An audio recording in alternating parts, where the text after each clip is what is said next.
Hey there, Virgo. How are you today? My name is Sherilyn, and I am here to do your weekly tarot reading. This one's going to be for Monday, the 17th of November through Thursday, the 20th of November. I'll be back on Wednesday to do bonus readings, try to help you get through your weekend, okay? Alrighty, let's just get this show on the road here then. This one's for my Virgos, or my Virgoians. Let's see what you get. Okie dokie. Alright, Virgo, you're opening with the Ace of Pentacles. Nice. Okay, followed by the King of Cups. In the challenge position, we're looking at the High Priestess. So this right here is your recent past or your backstory going into this reading, okay?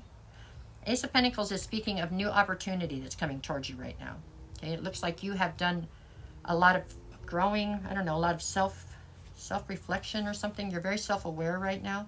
This is all about you going, it's a gate card, so this is all about you evolving in life in general, you know. But it is coming in the shape of some sort of an opportunity that seems to be coming towards you. King of Cups is how you're presenting in this row right here. So you are definitely somebody who has found the ability to have a sense of control over your emotions. Yeah, and possibly the emotions of those closest to you to some extent as well. You've just really grown a lot as far as how you perceive other people's emotions and how you can navigate them, which is a good thing. It is. It's definitely a good thing. Okay, so what do we have in the challenge position? We have the High Priestess. So with all the growth that you've done and all the things that you have learned and the evolution that you're going through, the one thing that seems to be falling behind right now is listening to your intuition, okay? It feels like your intuition is on point right this minute, and Spirit's pushing you hard to get you to listen to that voice inside of you, to be able to trust what you cannot necessarily hold or see. You know what I'm saying? To just have an inner knowing of what it is that is being communicated to you, I guess you could say. It looks like that is the one part you're struggling with, but I mean, everything else is going great. You know, everybody has to struggle with something, I think.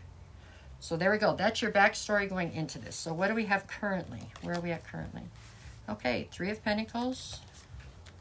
Ace of Wands is going to be the card that's going to be in the center when we get all the cards out. So from almost every direction, it'll play into the equation. And then you have the Chariot in the challenge position.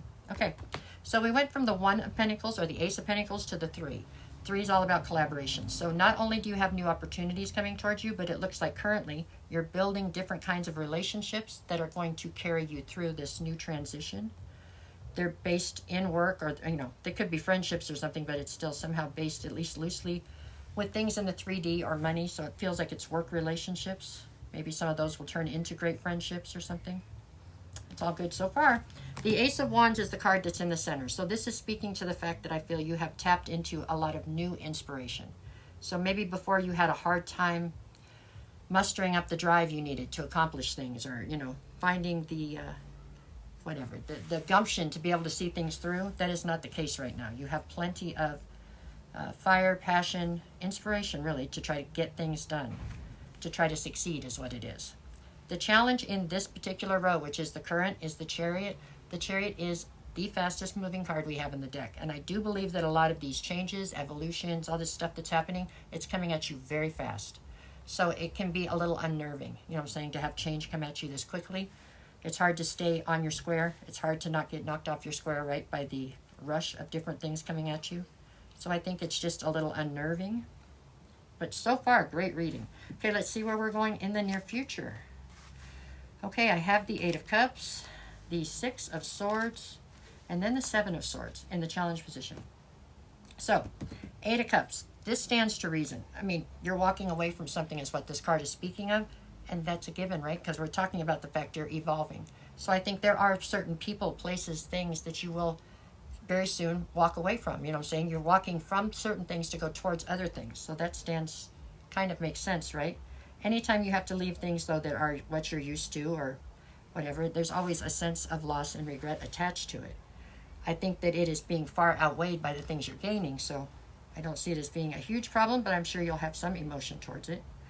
Okay, the next card over is the Six of Swords. That's the reason you're doing all this, really. You feel as though you need to get your life out of this chaos that it's been kind of sitting around in, right? In this uncertainty or this, I don't know, a lack of direction is how it feels. Now you feel like you have direction, so you're trying to steer your life towards this direction that you found so you can find some sense of inner peace is what you're looking for. Okay? Purpose and peace, I think.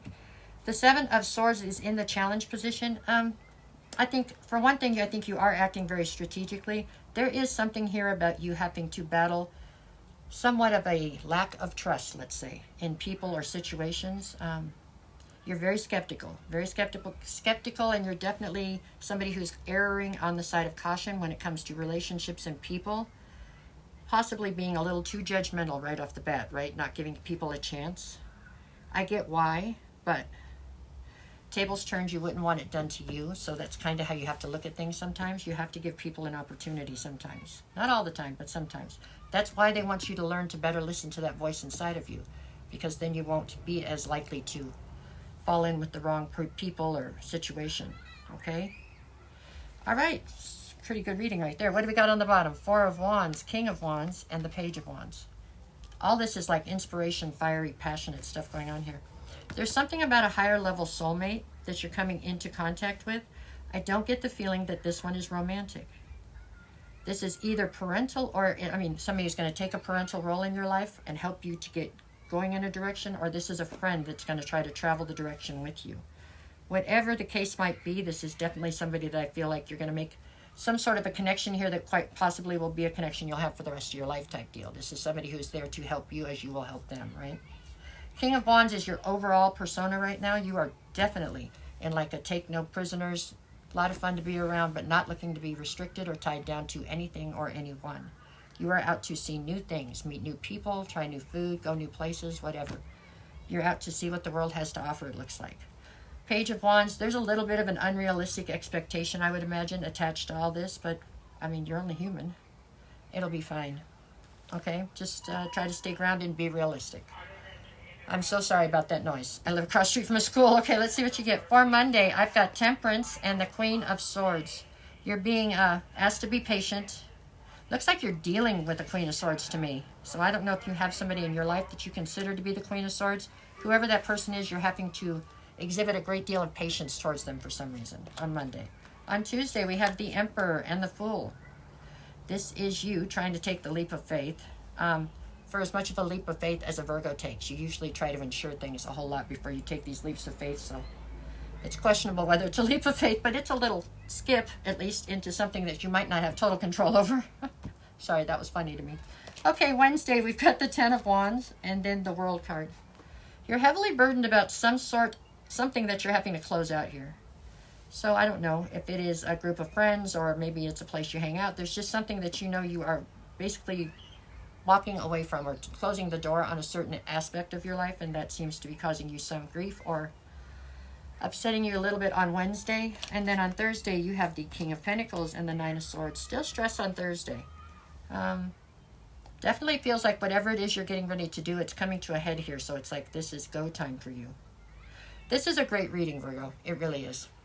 This is like, I think I've only got one more after this. So this is number 11 in the ones I've done today. So far for this batch, and this is hands down the best one, okay? Things are looking up for you. Just stay the course. Stay the course and try to stay grounded, okay? All right, that's what I got for now. Thank you so much. Have a good week.